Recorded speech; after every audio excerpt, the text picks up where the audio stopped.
I'm out of breath from that. Warren has had too much Red Bull. I have actually way too much. Go with it.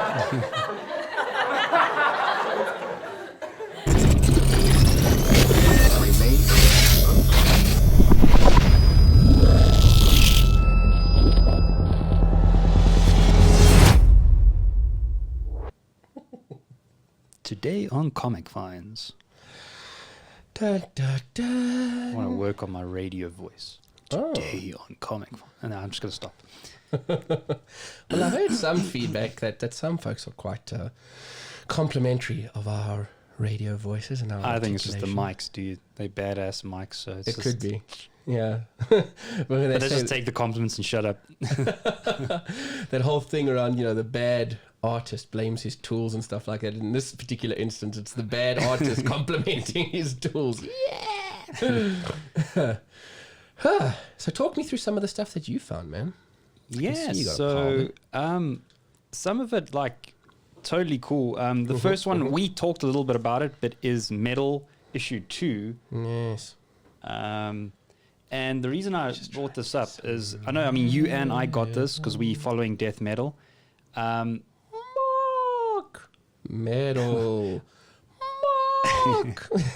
So, I just quickly run through I don't know if it's affecting everyone overseas, but I know with us, especially with the DC Diamond deal, we are getting stuff, DC stuff. Our local comic shop are getting stuff in batches. Yeah. So we were a little bit late to the game in issue 2. This is true. Although they're hopeful that it's a bit more going to be a bit more seamless now. So one thing that I was chatting to them about, they're almost in a weird transition period. So there is still some DC stock sitting with Diamond. So they were busy saying, like, their system is just so much easier to navigate, work with, order. I was looking for a few books, and they said, first we're going to check Diamond to see if there's anything still with Diamond. And she said it's just easier for me to track that it's going to you, etc., etc., etc. Unfortunately, this particular thing I was looking for, no more stock with Diamond. And then they had to go look at these other DC distributors and things. And apparently it's still difficult to work through the system, navigate, etc. So I think, as we've spoken about in previous videos, I'll try to put tags. I don't know even how this works. We'll just click here if you want to see some of our previous videos talking about this. I knew there was going to be teething issues around not only the logistics behind it, but just the system and the mechanism. When you have a monopoly for as long as Diamond have, I'm pretty sure they got that system streamlined as 100%, hell. yeah.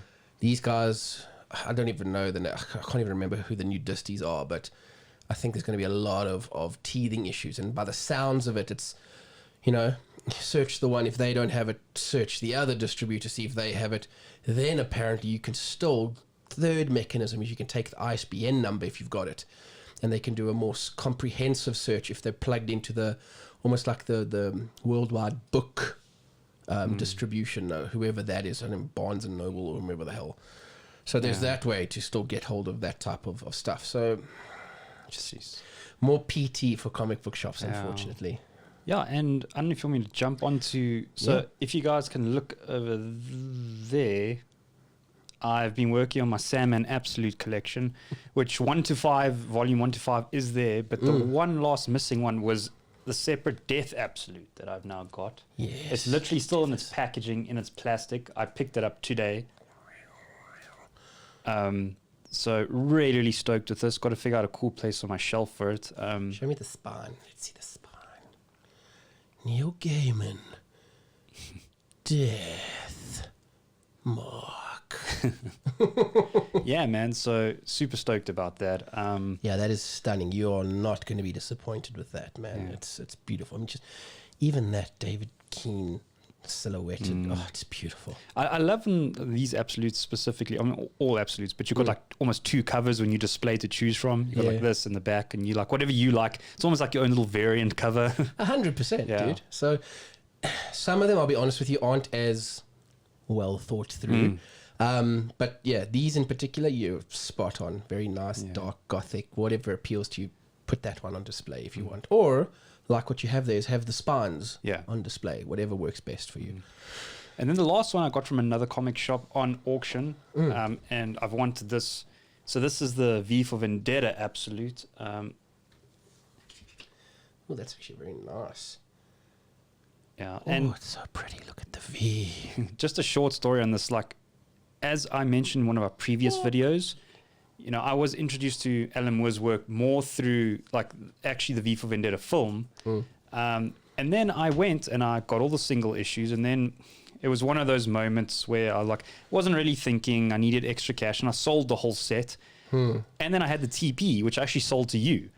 And then for the longest time, because I was like, the silly rationalization I made is like, I know the story, it's okay. Almost like I've read it, it's okay. Like, and then it kind of bothered me for a very long time. I didn't say anything.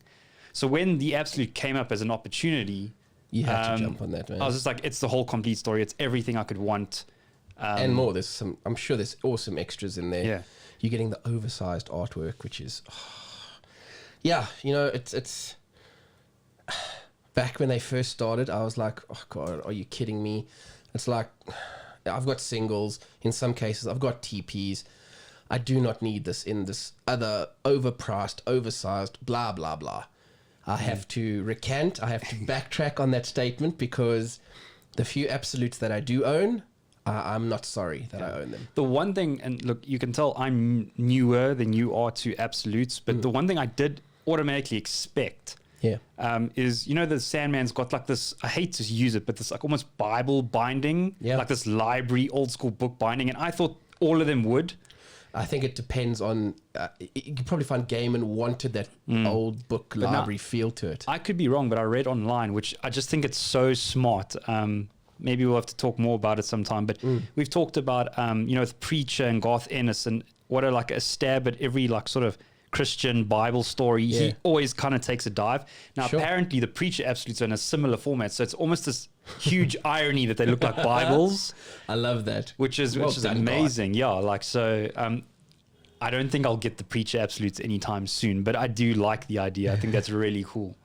Well, on that note, I think, speaking Preacher, I've got the next best thing, 2 Absolutes. I think I'll share those with everybody now. I managed to pick up through a guy that I don't know personally. I've actually just met him through various online Facebook's resources. I'm going to give a big shout out to Chris Krief. He's a new regular channel subscriber, video watcher, etc. And he managed to hook me up with the Deluxe edition Preachers. Very cool. The original graphic novels, I think there were 10 in the series that came out. I own all of the original TPs, and I'll be honest, on certain stories, certain ones that really resonated with me, and Preacher, that is one of them. And not only did I get that, I got the entire run from him, all 6 over there. They have some great Steve Dillon art on the back, on the fronts, etc. So you're getting all those cool type covers. It's just so good. So good. Just lovely goodness. So yeah, I got all 6 in the Deluxe editions. Nice. And they look like they're in amazing condition. They've been looked after, which is cool.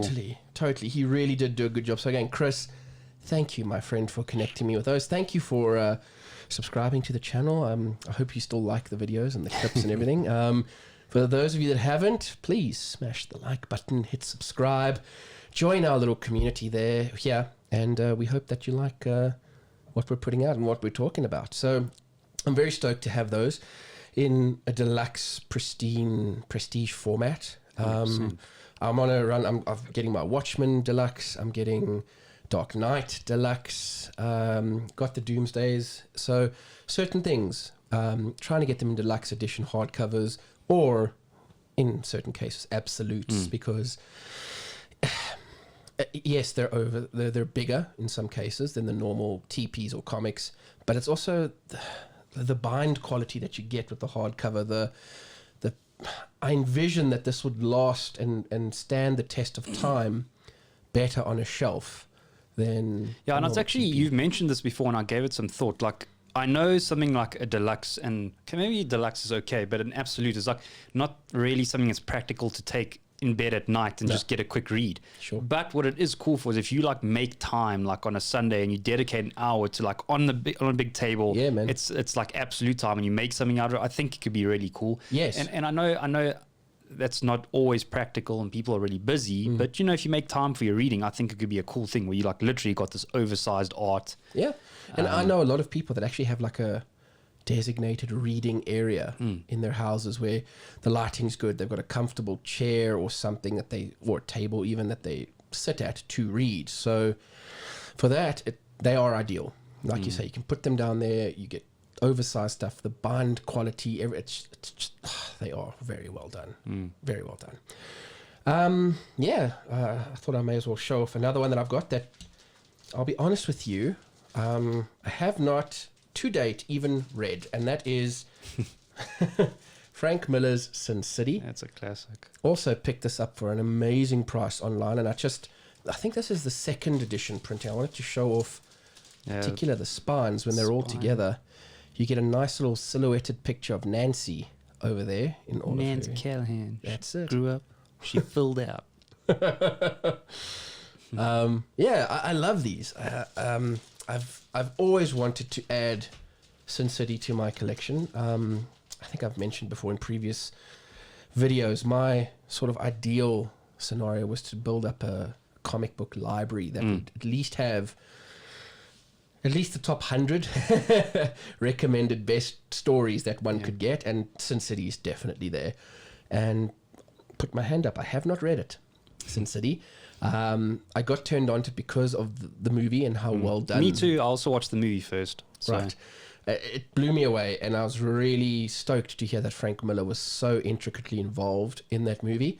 And I have seen some shots in the movie and seen the comparative that came straight out of one of the comics, and that blew me away. I'm like, that is how it should be where possible. It's what we saw here and fell in love with. Take that imagery, bring it across into... Well, like, dude, just looking at...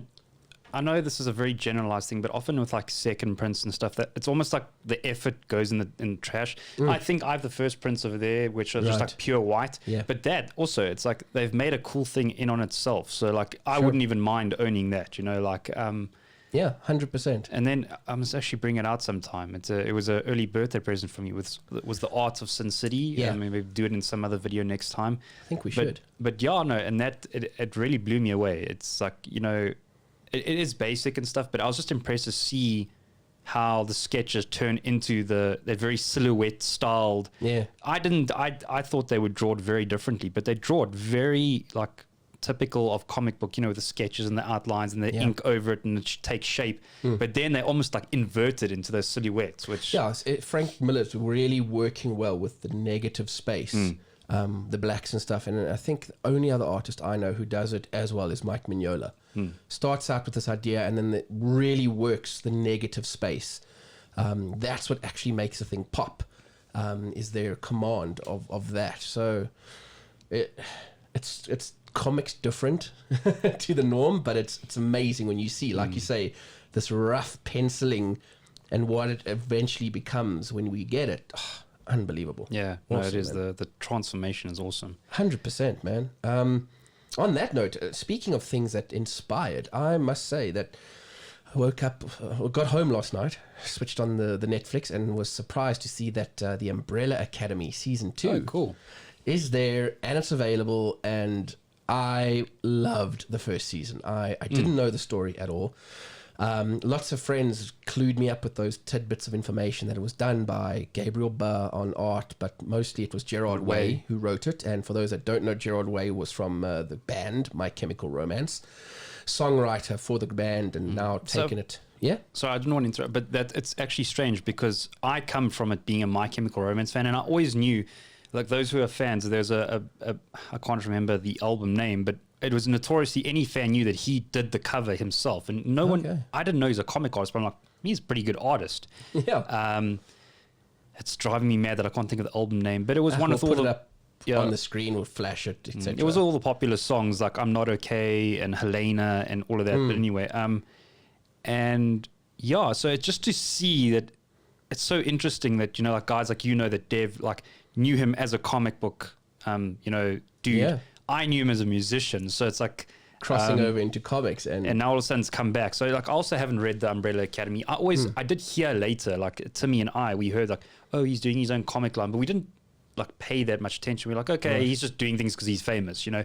But little did I know that was actually, it was comics first and music second for him. Not only that, he's so big now off the back of Umbrella Academy that he's doing his own Doom Patrol over, and it's not even, doesn't even fall under DC anymore. He's got his own sub. Yeah, it's got a name. I can't think of what it's called. I know it's slipping me right now, and Dev would kick me because he's avidly reading. Animal something or no? I think it is. Okay, but we'll also put up on the screen. He is avidly reading that Doom Patrol. And he says, like, look, it's not Morrison's, but that's great because he's got his own flavor to it. He's got his own take on it, and apparently it is as good as what Morrison did with his Doom Patrol run. So yeah, dude, I dare say I can't even say that he's a musician first. I think if anything, he's definitely more comics now than musician. But if you don't quote me on this, but as far as I know, he went and studied art and stuff. I think he did. He's a comic book writer first and foremost. It's just in that whole height of that emo stage. And I don't know if we've talked about this, but what was interesting is he got famous and like he went, it was that like that height of the emo, the long hair, and he owned that, dude. Girls like were obsessed with Gerard Way. And the problem is, you know, it's that cliche story of a rock star becomes something that he's not, and then he's expected to uphold that constantly. And what he would do, dude, there's actually footage, sadly, if you go on YouTube and you'll see he's so hammered because it was his only way to deal. Dude, he's on stage and his pants even fall off while he's singing. That's how hammered he is. Jeez. And then he disappeared. And no one could understand why. And he came back in comics, which I think is a really cool thing. Because it was him being himself, you know, for once. The Kayfabe guys actually did an interview with him. They got him on one of their Skype type interviews, hour and a half, 2 hour long shoot interview. And he's awesome. Dude, he doesn't look anything like what he did. He's filled out a bit. You know, you can see he's more comfortable or at peace with what he's doing. And the room, that he was just in his room and just comics everywhere around him. You can see that guy is and you can tell passionate. When you chat to him, he knows his stuff. Dude. Yeah, no, totally. When the stuff they were talking to him about, that boy is on point, dude. From outlaw comics to mainstream, you name it, he's schooled and he's versed on all of it. So I loved seeing it. It gave me a whole new respect for him. I read the first Umbrella Academy off the back of watching the show, and it's true. Like with most things, there is stuff in the comics that is radically different to what you get on the show, but they couldn't really do it in the show.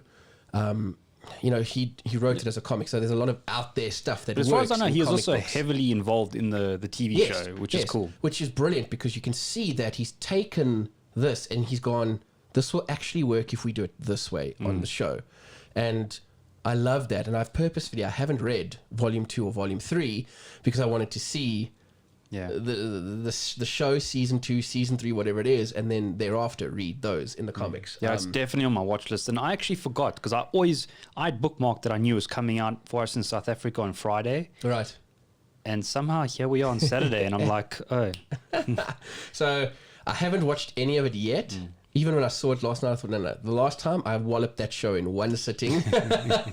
Chances are I'm going to clap another season in one sitting. So if it doesn't happen tomorrow, it's probably next weekend's little guilty pleasure where I'm just going to hit the Umbrella Academy. Yeah, I'll also do my best to watch it by then because at least we'll have something to talk about in another episode. We can maybe dedicate one to that.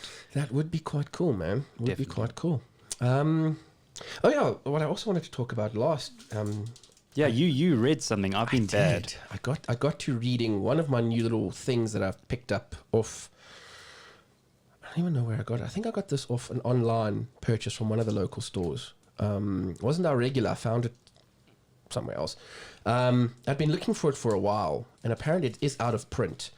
It is a Ghost Rider, Wolverine, and Punisher graphic novel called Hearts of Darkness. And yeah, I'll be honest with you, man. Originally, it was this art, this kind of stuff, this fanfare that drew me to it, plus the characters: Ghost Rider, Punisher, and Wolverine. Yeah, 100%. I mean, those are cool characters. I wish I could say the story was as good after reading it. It looks like it was 2 stories. It might have been one-shots that came out at various points. I don't know if they came out at the same time or if one preceded the other, but there's definitely two distinct writing and artistic teams on each. The first story that sets it all up and starts it has like John Romita Jr. on art and has, I can't even remember who wrote that story. The art is great, I'll be honest with you. John Romita's art, yeah, I'm a fan of Romita. I don't know why. Okay. Senior and Junior. And I like Junior because Junior deliberately doesn't look like Dad. He was 100%. Almost like he said, I'm going to make my own name. I saw a mini documentary on him, and apparently coming in, he got a lot of shit because he was a Romita. People thought, oh, you got your job at Marvel because of Dad, blah, blah, blah. And he went out of his way to just keep proving people wrong. Different take on things, different art style, made himself, which I think is amazing. For sure. The story overall isn't bad. If anything, for me in the first one, it's the dialogue that puts me off. And I don't know if it's because it probably it seems like it came out of like the 90s, somewhere there. They are leaning heavily, even in the way it's written. The fucking main villain constantly references the fact that these three are these new kinds of like anti-heroes, you know, and they'll cross lines that no one else will cross, but they'll never cross that major line of killing someone. And I'm like, no, that's just...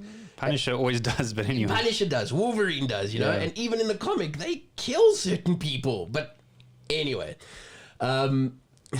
yeah, but if it's fine, reference it once in the comic. Yeah. Maybe if you want to set the scene at the beginning.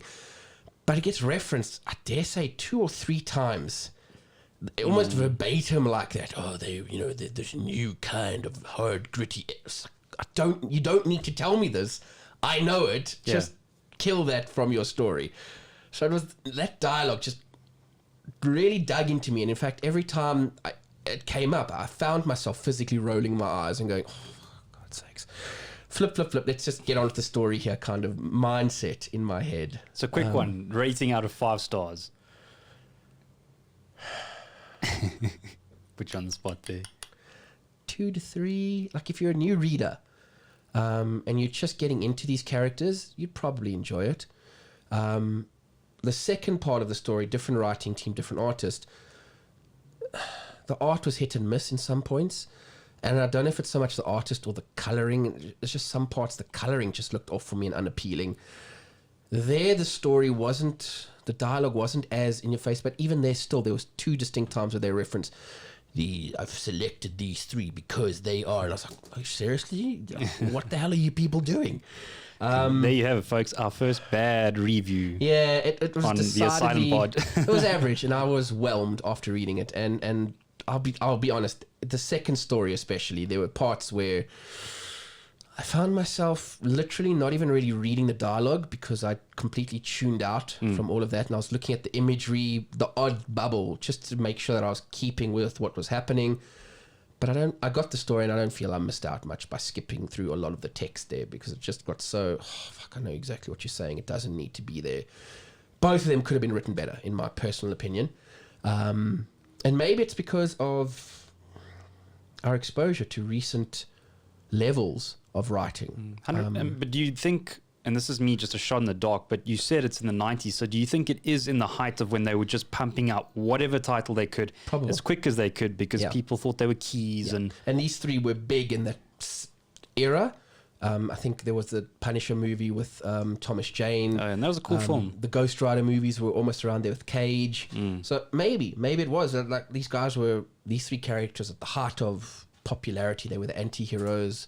Dark Knight had just happened. Watchmen, grittier stories. Let's take these gritty characters, like you say, thrust them together. Like I say, if you were new, you'd read it and you'd probably enjoy it. Because that is one but comment, you wouldn't rave about it. Yeah, I mean, that is one comment. It's future videos we are working on. We want to talk about like a bit of the history of certain eras of comics at some point.